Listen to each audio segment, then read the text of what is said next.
where we try to help you cut through the noise and get straight to what matters. If you're looking for a clear understanding of Erie Indemnity's performance in Q4 of 2024, you've come to the right place. Make sure to like and subscribe so you don't miss out on future deep dives just like this one. Let's get started.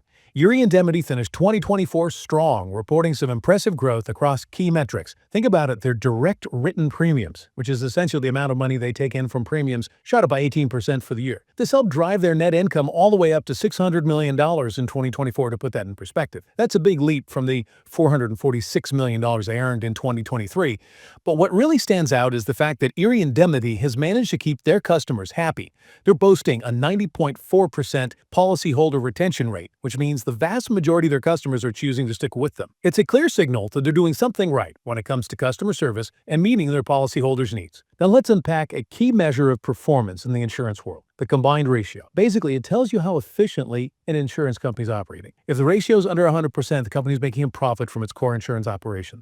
If it's over 100%, they're losing money. In Q4 2024, Erie Indemnity achieved a combined ratio of 105.7, which shows they made some strides in improving efficiency compared to the 111.4 they reported for the same period in 2023. But Erie Indemnity's success isn't just about crunching numbers. They've also been busy behind the scenes modernizing their tech infrastructure. They've successfully moved a number of their systems from older platforms to more modern ones. This isn't just about keeping up with the latest tech trends. These upgrades make their systems more stable and secure, and they ultimately lead to a smoother experience for their policyholders. However, it wasn't all smooth sailing for Erie Indemnity in 2024.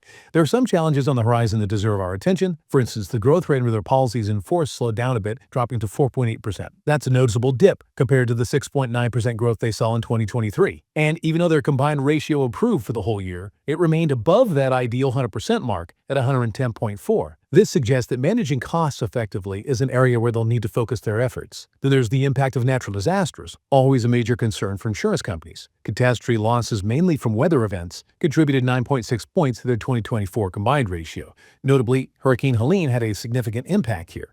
What's interesting is that while these catastrophe losses were actually lower in 2024 than they were the year before, they still represent a substantial factor in their overall performance. It really highlights the increasing volatility of weather events and the challenges they pose for the insurance industry. Another factor contributing to the complexity of the Erie Indemnity situation is the fact that their overall operational costs went up by 15% during the year. What's driving this increase? Well, a deeper look reveals that higher commission and non-commission expenses played a key role. While lower sales and advertising expenses helped to offset some of those increases, they weren't enough to fully counterbalance the rising costs. So what does this mean for Erie Indemnity moving forward? It's important to understand that Erie Indemnity isn't operating in a vacuum. The entire insurance industry is facing a dynamic and frankly challenging environment right now. We're talking about economic volatility, the increasing effects of climate change, and shifts in the legal and regulatory landscape.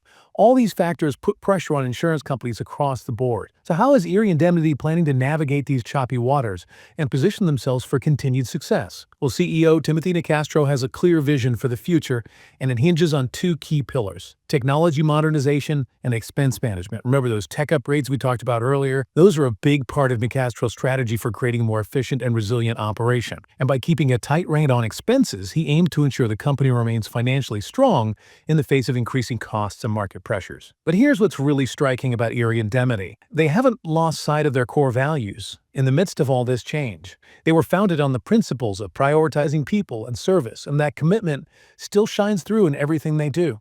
It's a reassuring message for both their existing policyholders, who can feel confident that they're in good hands, and for potential customers who are looking for an insurance company they can trust. What can we take away from all this? Well, it's clear that Erie Indemnity had a successful year financially, but they're not immune to the challenges facing the insurance industry as a whole. Managing those rising costs and adapting to a rapidly changing environment will be key to their continued success. And Hurricane Helen serves as a stark reminder of how weather events are becoming a bigger and bigger factor in the insurance world. So as we wrap up our deep dive into Erie Indemnity's performance, let's take a moment to consider the broader implications. What does their story tell us about the state of the insurance industry as a whole? What trends should we be watching out for in the coming years? And how will companies like Erie Indemnity continue to evolve to meet the changing needs of their customers? These are all questions worth pondering.